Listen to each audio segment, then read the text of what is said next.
自分メディア、枠を作る。大人気ブログの超戦略的運営機、チキリン。本書を読む前、自分メディア。自分メディアとは、個人が自身の情報やコンテンツを発信し、共有するためのメディアプラットフォームや手段を指します。一般的に、自分メディアはブログ、YouTube チャンネル、ソーシャルメディア、ポッドキャスト、ウェブサイト、SNS プロフィール、オンラインフォーラムなど、個人が情報発信やコンテンツ制作を行うための媒体として使用されます。以下は、自分メディアの特徴や利点です。1、自己表現と情報発信。自分メディアは、個人の考え、専門知識、趣味、経験、クリエイティブな作品などを発信するプラットフォームとして使用できます。これにより、自己表現や専門的な情報発信が可能です。2、コミュニケーションと交流。自分メディアを通じて他の人々とコミュニケーションを図り、交流を深めることができます。フォロワーや読者との対話や共有が可能です。3、プラットフォームの選択肢。個人にとって適切なプラットフォームを選ぶ自由があります。ブログを書く、YouTube で動画をアップロードする、ポッドキャストを制作するなど、自身の興味やスキルに合わせて選べます。4、影響力の構築。自分メディアを活用して、特定の分野での影響力を築くことができます。フォロワーや読者の数が増えると、自身のメッセージを広める力が高まります。5、個人ブランド構築。自分メディアを通じて個人ブランドを構築し、自身の専門性や信頼性を高めることができます。これは仕事やキャリアにおいて有利に働くことがあります。6、収益化の機会。自分メディアが一定の人気を集めると、広告、スポンサーシップ、アフィリエイトなどを通じて収益を得る機会が生まれます。7、自己成長。自分メディアを継続的に運営することで、コンテンツ制作やコミュニケーションスキル、マーケティング知識などが向上し、自己成長の機会となります。自分メディアは、個人の情報発信とコミュニケーションを強化し、様々な目的や興味に応じて活用できるツールです。しかし、コンテンツ制作やコミュニケーションにおいては、一定のコミットメントと努力が必要です。コンテンツを散逸させない。コンテンツを散逸させずに効果的に管理することは、情報やアイデアを整理し、必要な時に迅速にアクセスできるようにするために重要です。以下は、コンテンツを散逸させない方法です。1、クラウドストレージの活用。クラウドストレージサービス、例、Google、ドライブ、ドロップボックス、ワンドライブを使用して、ファイルやドキュメントをオンラインで保存し、どこからでもアクセスできるようにします。クラウドストレージはデバイス間でコンテンツを同期させるために便利です。2、デジタルノート、デジタルノートアプリ。例、エバーノート、マイクロソフト、ワン、ノート、ノーションを活用して、メモ、アイデア、ウェブクリップ、文章を整理します。デジタルノートは検索機能を備えており、効率的な情報管理に役立ちます。3、フォルダトラベル。ファイルとドキュメントを整理するためにフォルダトラベルを使用します。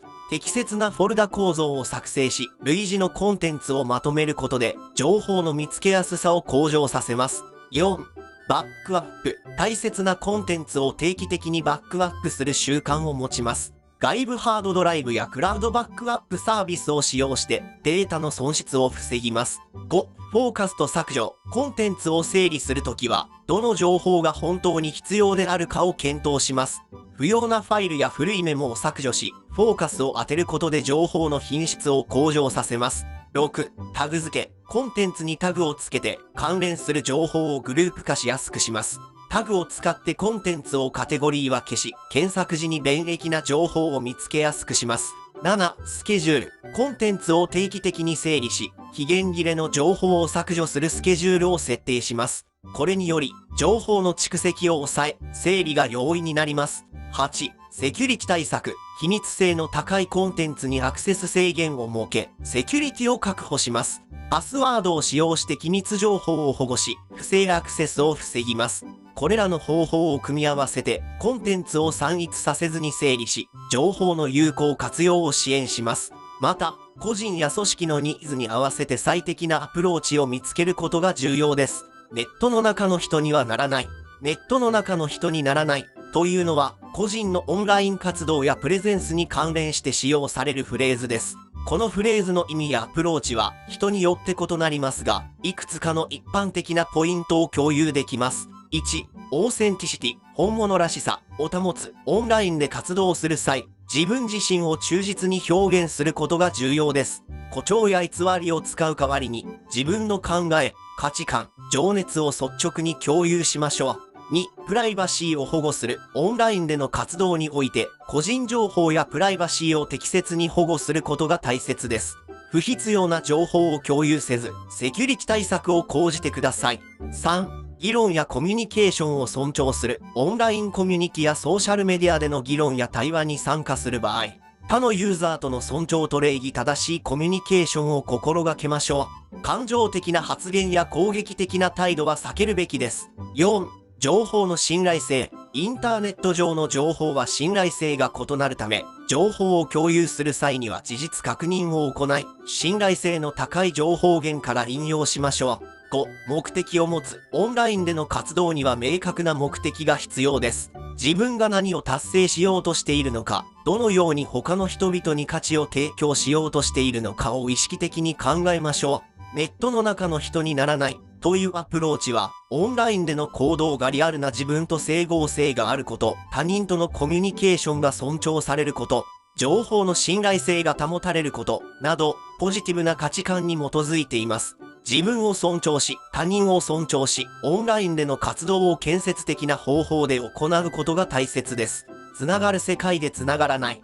つながる世界でつながらない。という表現は、インターネットやソーシャルメディアなどを通じて世界中の人々と簡単につながれる現代においても、実際には十分なコミュニケーションが取れていない、孤独感を抱えている、またはオンラインのつながりが実生活には影響を与えていないと感じている人々を指す表現です。この状況はいくつかの理由によるものです。1、浅いつながり。オンラインで多くの友達やフォロワーを持っていても、これらのつながりが表面的で深いコミュニケーションが少ないことがあります。2、デジタル疲れ。ソーシャルメディアやオンラインコミュニケーションの過剰な使用は、情報過多と疲労感をもたらすことがあり、リアルなつながりが欠如する可能性があります。3、コミュニケーションスキルの不足。オンラインでのコミュニケーションスキルがリアルなコミュニケーションに適用できない場合、実生活でのつながりが難しくなることがあります。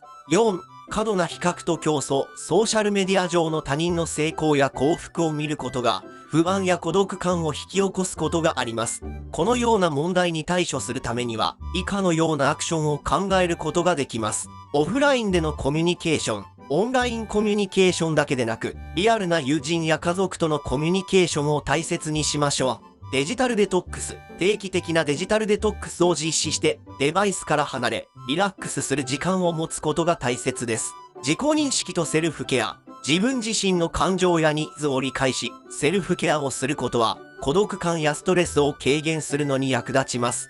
深いつながりを築く。より深いつながりを求め、真の友情や協力関係を築く努力をしましょう。つながる世界でつながらないと感じることは一般的ですが、バランスを取り、心の健康を考えたコミュニケーションの取り方を見つけることが重要です。日本書籍、Enjoy Japan Life へようこそ。私たちのチャンネルでは、日本の書籍に関する最新情報から、深い洞察までを皆さんにお届けします。豊富な読書体験を通じて、日本文化の魅力を深く探求していきます。ぜひチャンネル登録や enjoyjapanlife.com へのアクセスをお願いします。信用力を占い。信用力を占いという表現は、自身の信頼性や誠実さを金銭や他の利益に変えないという意味を持ちます。人々が他者との関係を築く際に、信用と信頼性は非常に重要な要素です。しかし、時折、一時的な利益や誘惑によって、この信用や信頼性が損なわれることがあります。信用力を占い、アプローチは、以下の原則に基づいています。1、誠実さ。自身の価値観や原則を曲げず、誠実であること。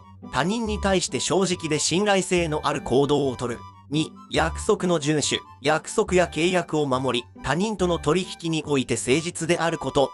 3、長期的視点。瞬時の利益よりも、長期的な信頼性を重視し、将来にわたって信頼を築くことを考える。4、他人との共感。他人の立場や感情に共感し、他人のニーズを理解し尊重する。5、公正さ。公平で正義な行動をとり、他人に対して公平で公正な取引を提供する。このアプローチは、ビジネスや人間関係の両方で非常に重要です。信用力を損なわないようにすることは、持続的な成功と良好な人間関係の鍵です。